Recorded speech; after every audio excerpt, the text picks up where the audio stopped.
can't see it from this angle, but it's leaning into the street right on the power line. And we don't really like doing this kind of work, but nobody wants to call us back. Everybody's so busy they can't get over here to do the tree work for us.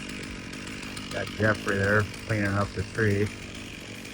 On the cable. So we're gonna put the cable onto the truck once again. See, it's on the truck there. I'm driving it into the woods. We're gonna bring our dozer. We're gonna bring the dozer over here behind it.